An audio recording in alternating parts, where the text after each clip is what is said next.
आप देख रहे हैं लाइव इंडिया हर पल।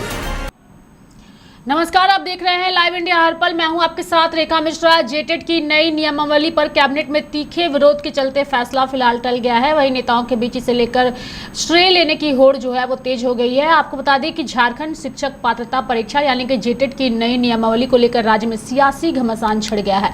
कहा जा रहा है कि कैबिनेट की बैठक में मंत्रियों के कड़े विरोध के बाद नियमावली को स्वीकृति नहीं मिल सकी। भोजपुरी, मगही और अंगिका को क्षेत्रीय भाषा की सूची से बाहर रखने पर उपजे विवाद के कारण फिलहाल इस पर फैसला टाल दिया गया है। जानकारी के अनुसार कैबिनेट की बैठक में वित्त मंत्री राधाकृष्ण किशोर और ग्रामीण विकास मंत्री दीपिका पांडे सिंह ने नियमावली के वर्तमान स्वरूप पर आपत्ति जताई। उन्होंने मांग की है कि पलामू प्रमंडल में भोजपुरी और मगही को शामिल किया जाए। दोनों मंत्रियों के कड़े रुख के बाद सरकार को इस पर फैसला टालना पड़ा। अब इस पर नए सिरे से विचार किया जाएगा। भले ही तकनीकी रूप से इस विषय पर फैसला टला हो, लेकिन गढ़वा पलामू की राजनीति में इसे रद्द मानकर श्रेय लेने की होड़ जो है वो मच गई है। पूर्व मंत्री सह झामुमो के केंद्रीय महासचिव मिथिलेश ठाकुर ने इसे सोशल मीडिया पर साझा करते हुए लिखा, शुभ समाचार, जेटेट नियमावली रद्द कर दी गई है। अब गढ़वा पलामू के छात्रों को अनुचित दंड का भागी नहीं होना पड़ेगा।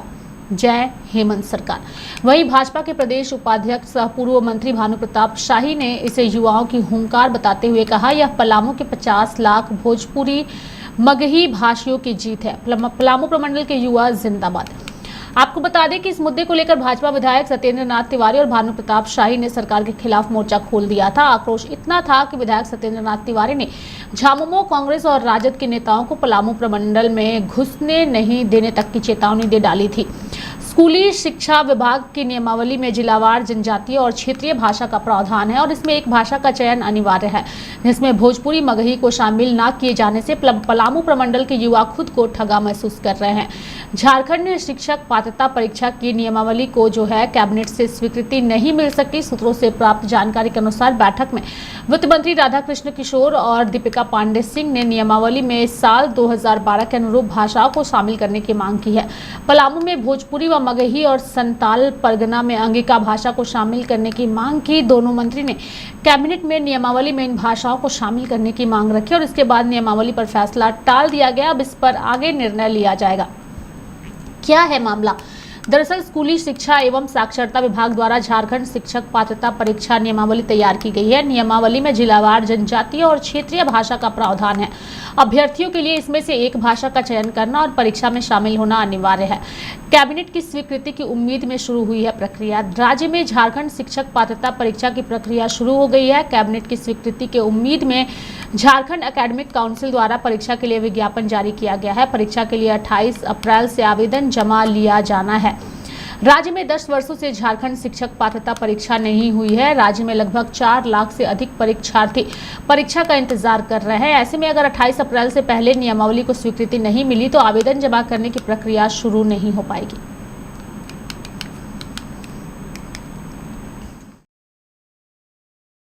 आरक्षण को लेकर जिस तरीके से हो रहा है, परिसीमन की बात आ रही है, सामने सीट बढ़ने की बात आ रही है, लोकसभा की सीटें और देखिए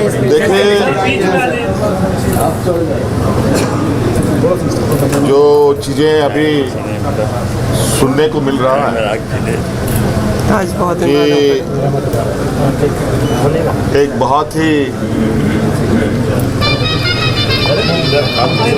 महत्वपूर्ण बिल केंद्र सरकार के द्वारा लाने का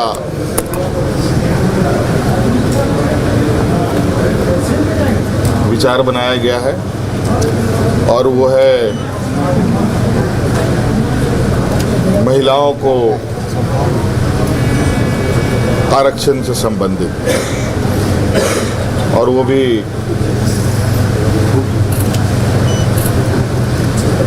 जनप्रतिनिधि के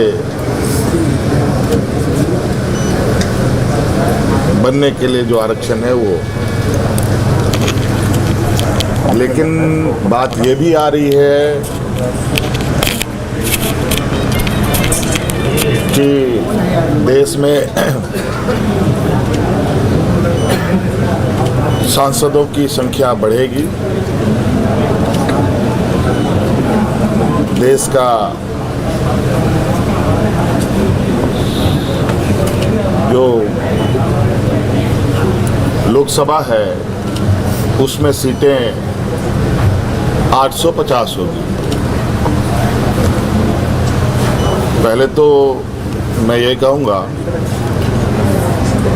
कि महिला आरक्षण बिल या महिला आरक्षण से संबंधित विषय और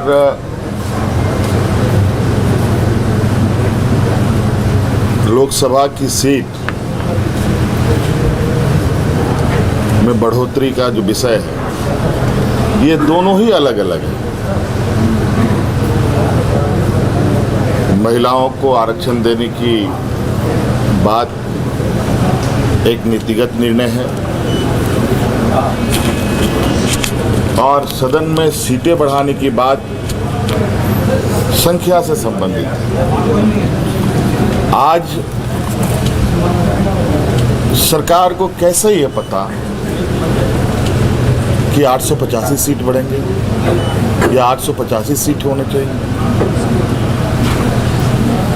हो सकता है कि 840 हो सकता है कि 860 हो। ये तो बिल्कुल अलग अलग चीजें हैं। तो ये दोनों चीजों को बिल्कुल अलग मसौदा के साथ पेश होना चाहिए, आना चाहिए। सर, ये ट्रेजरी से जो अवैध निकासी हो रही है, हर जिला से ये मामला आ रहा है, आपने सर CID को भी जानकारी दी? हाँ, ये एक जांच के दौरान ये पता चला कि कुछ जो ट्रेजरी में निकासी हो रही है, कुछ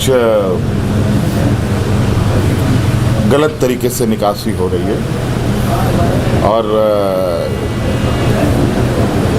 चीज़ों को चिन्हित भी कर लिया गया है और बहुत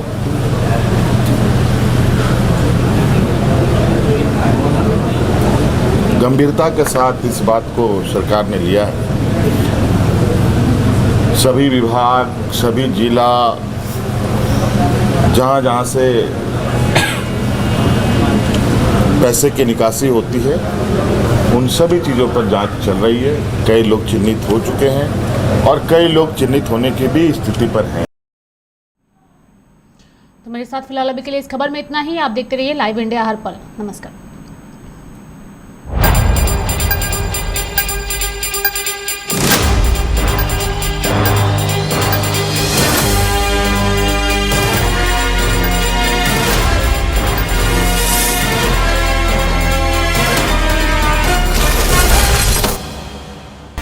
आप देख रहे हैं लाइव इंडिया हर पल।